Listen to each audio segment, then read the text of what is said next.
बच्चों, आप सभी का आपके अपने चैनल संस्कृत की पाठशाला में आज हम क्लास 8th के बच्चों के लिए चैप्टर 3 का प्रश्न उत्तर लेकर के आए हैं। इससे पहले वाली वीडियो में हम इसका हिंदी अनुवाद कर चुके हैं। अगर आपने नहीं देखी तो पहले वो देख लेना।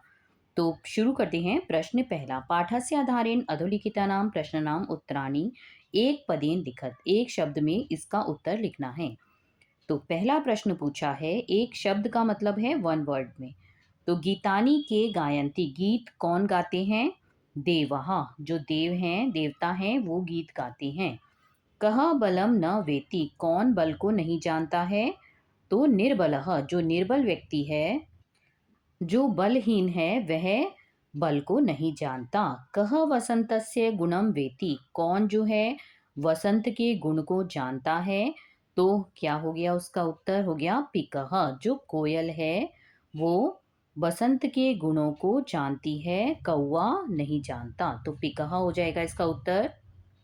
आगे है, मूषिकः कस्य बलम न वेति, जो चूहा है वो किसके बल को नहीं जानता? तो उत्तर हो जाएगा सिंहस्य, शेर के।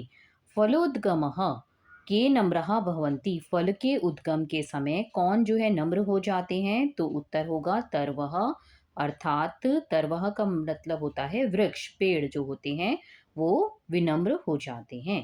केन समम सख्यम न करणीयम, किसके समान जो है, किसके साथ हमें जो है सख्य मतलब मित्रता नहीं करनी चाहिए।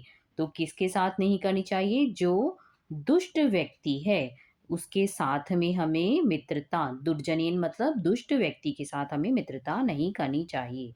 आगे है, केन बिना दैवम न सिद्ध्यति, किसके बिना जो है भाग्य सिद्ध नहीं होता है? तो किसके बिना? पुरुषकारेण। तो पुरुषकारेण का मतलब होता है परिश्रम, परिश्रम करने से ही, मतलब आपको जब तक आप मेहनत नहीं करोगे तब तक आपके काम जो है नहीं होंगे, भाग्य से ही काम नहीं होते, पुरुषार्थ करना पड़ता है। अगला प्रश्न है इसका प्रश्न 2। इसमें क्या करना है? पाठस्य आधारेण अधोलिखितानां प्रश्नानां उत्तराणि पूर्ण वाक्य लिखत। इसमें हमें पूर्ण वाक्य में जो है उत्तर लिखना है। तो पहला प्रश्न क्या पूछा है कि तरवः कदा नम्रः भवन्ति, जो पेड़ हैं वो किस समय जो है नम्र हो जाते हैं? अर्थात नम्र का मतलब क्या है कि जो है वो झुक जाते हैं, किस समय ऐसा होता है? तो क्या उत्तर होगा इसका? तो देखिए, पहले का उत्तर क्या होगा? तरवः फलोद्गमः, कि फल के उद्गम के समय नम्र हो जाते हैं। जब फल आते हैं किसी वृक्ष पर तब वह झुक जाते हैं। तो आगे है, समृद्धि भी के अनुदता भवन्ति, कि जब संपत्तियों के द्वारा कौन जो है विनम्र हो जाता है? जब संपत्ति आती है तो कौन जो है विनम्र हो जाता है? तो सज्जनः, समृद्धि भी सज्जनः, जो सज्जन व्यक्ति है वो समृद्धि आने पर भी विनम्र हो जाता है।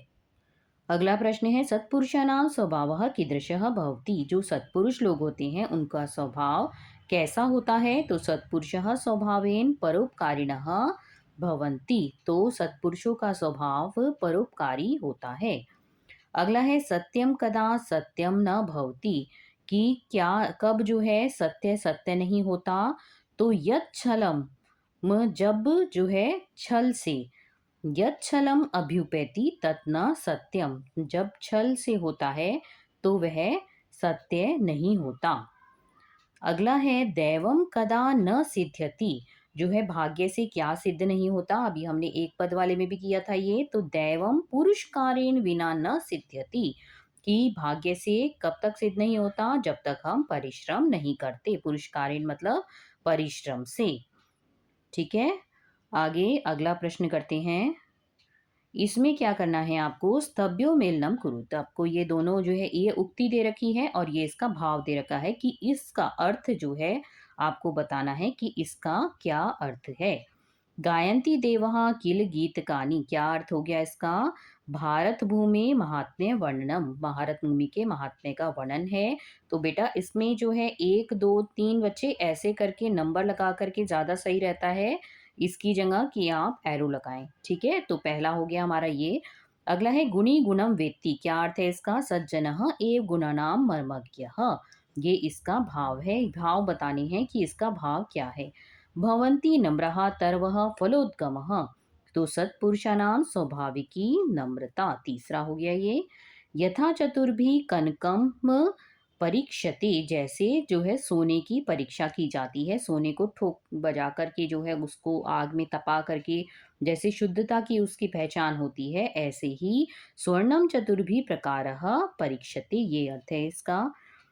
अष्टौ गुणौ पुरुषम दीपयंती, जो 8 जो गुण हैं वो उनसे कौन पुरुष जो है शोभा पाता है, शोभित होता है। कौन? प्रज्ञा, दम, दान, कृतज्ञता इत्यादि, ये जो 5 गुण 8 गुण बताए गए हैं, इनसे जो है 8 गुण, ये इससे पुरुष जो है वो शोभित होता है। अगला है दुर्जनेन समम सख्यम न कार्येत, तो दुष्ट के साथ में हमें क्या नहीं करना चाहिए? मित्रता नहीं करनी चाहिए। दुष्ट संगम उष्णा अंगार सदृशः, क्योंकि दुष्ट का संग कैसा होता है?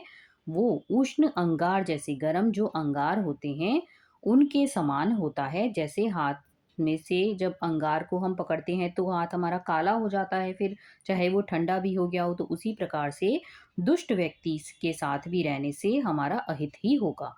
अगला है एकेन चक्रेण न रथस्य गति, एक ही चक्र से रथ की गति नहीं होती, पहिए से।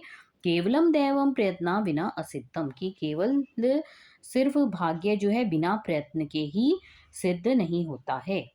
ठीक है, तो ये हमारा प्रश्न 3 पूरा हो गया। आगे बढ़ते हैं प्रश्न 4, इसमें क्या करना है?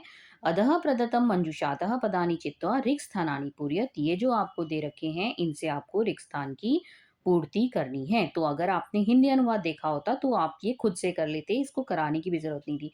देखो पहले में क्या आएगा? गुणी, तो पहले में आएगा गुणम, गुणम वेत्ति न वेत्ति निर्गुणः, कि गुणी ही गुण को जानता है, जो निर्गुण व्यक्ति है वो गुणों को नहीं जानता। अगला क्या है? भवन्ति नम्रा तरवेहे तरवः, ये देखिए पहले का आंसर हो गया गुणम। अगला क्या है? भवन्ति नम्राः तरवः फलोद्गमः, कब जो है वृक्ष जो है झुक जाते हैं? जब उनके ऊपर फल आते हैं। आगे है पुरुषः परीक्ष्यन्ते कुलेन, इसका उत्तर क्या हो जाएगा? शीलेन गुणेन कर्मणा। ठीक है, कि पुरुष की जो है परीक्षा कैसे होती है? उसके कुल से, वंश से, उसके शील से, व्यवहार से और गुण से और कर्म से उसकी परीक्षा होती है। आगे क्या है? गुणः पुरुषम दीपयन्ति प्रज्ञा, कौल्यम, दमः और श्रुतम, इसमें लिख देंगे श्रुतम, ये लिखने की जरूरत नहीं है पूरा, केवल श्रुतम लिख दो, क्योंकि इसमें जो है आपको ऑप्शंस में केवल श्रुतम दिया हुआ है। ठीक है, ऐसे लिखेंगे श्रुतम श्र। आगे है दानम यथाशक्ति कृतज्ञता च, ठीक है, तो इसमें यहाँ आ जाएगा कृतज्ञता। आखिरी है एवं पुरुषकारेण बिना दैवम न, यहाँ पे अंडरलाइन है, सिद्ध्यति, कि बिना परिश्रम के जो है भाग्य नहीं सिद्ध होता। आगे पढ़ते हैं।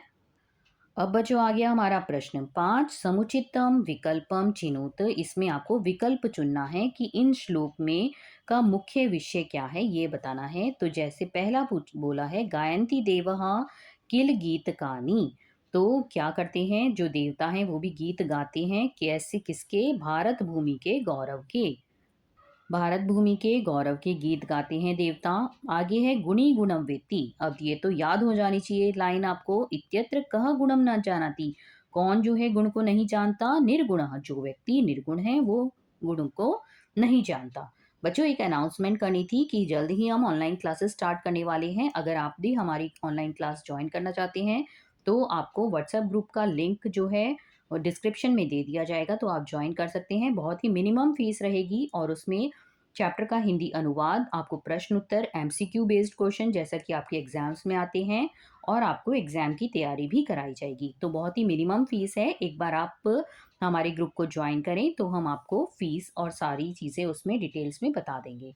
तो शुरू करते हैं आगे। नेक्स्ट है हमारा ग, इसमें क्या कहते हैं कि पिको वसंतस्य गुणम न वायसः इत्यस्य तात्पर्य क्या, इसका क्या तात्पर्य है? तो पिकः मधुरम गायति न वायसः कि जो कोयल है वो तो मधुर गाती है, ना कि जो कौवा है।